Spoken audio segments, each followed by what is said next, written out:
I think it's becoming more and more common now, more people are aware of the custom fitting benefits. So generally what we try and ensure they do is bring their own clubs with them.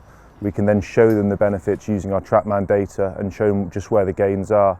And the benefits then for them are going to be more consistency and certainly better improving their bad shots, if you like. We see much better misses nowadays. So for 2017 in our irons lineup, we've introduced our F7 iron.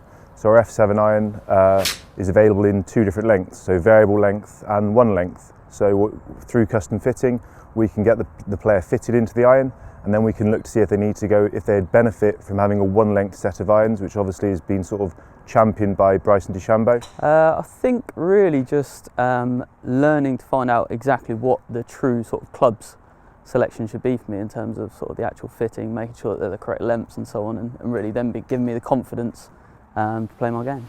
I think my bad shot is losing it right, so being able to maybe keep it a little bit straighter, maybe if I can turn it over a little bit left. Shorter irons are probably my weakness in my game, is 100 yards in, so it'd be good to see what sort of the difference will be from custom fit clubs. Yeah, really interesting fit with Lawrence with his irons. With his irons, the one thing that he struggled with was his dispersion. It was very inconsistent, so he'd miss it left, miss it right. So we used our F7 iron, got him fitted, and then we tried the 1 length concept. I really wanted to come into this without sort of actually having a preconceived idea of clubs I wanted to use or anything like that, so I purposefully kept my mind open to trying anything that would help my game, and it seemed that 1 length did help. Obviously the 1 length is designed around giving people that consistency and a better dispersion, which he had instantly. So the longer irons, the 5 iron, went further than his own 5 iron and far more consistently, and then the 9 iron was a perfect gap from the 7 iron as well, so it went really well for him in that respect. You think a 7 iron length in a 9 iron loft would be very strange, but actually, to be honest, it became the norm, and actually when I was handing back my 9 iron, it felt weirder then. Once he'd hit a good shot, he was fine. He didn't miss a shot for the rest of the day. From a fitting point of view, he was in a stiff shaft. He's got quite a quick swing speed, so a stiffer shaft helped him, and he was in a standard lie and standard length. We then gapped him from how far the 5 iron was going. We then got a hybrid that went the perfect distance as his next club, so there was no need for a 4 iron, which would have then been redundant in his bag, if you like.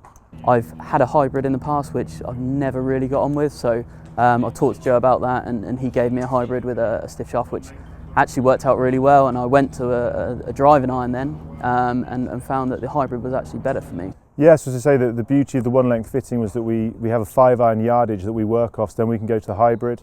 Once we had the hybrid fitted, it was the F7 hybrid in a hazardous black shaft at 19 degrees. We then went into the F7 fairway wood in a hazardous yellow shaft this time. That was in at 15.5 degrees.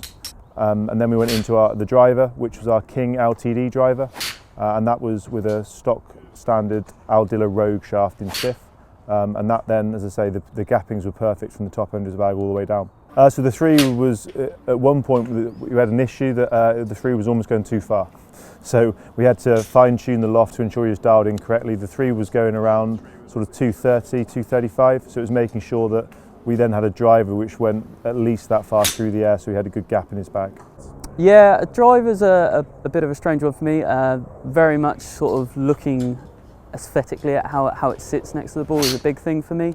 Obviously, as a mid-handicap golfer, it's quite important. So the first driver just looked a little bit too big. I've always been one that likes something quite succinct and nice looking next to the ball. So the King Cobra limited edition looked very nice. His feedback was his short game is the weakest area of his bag, so we simplified that for him. He has a gap wedge in his set now, and then we've gone into a 54 degree and a 58 degree king wedge in the versatile bounce setting. I mean, my aim is to get down sort of down to 13-12. I think that's realistic for me. The overall aim is to get down to single figures, but I appreciate it's going to be time before I'm able to do that, and I'm sort of excited to see where I do go now I've got the equipment which is sort of tailor-made towards my game.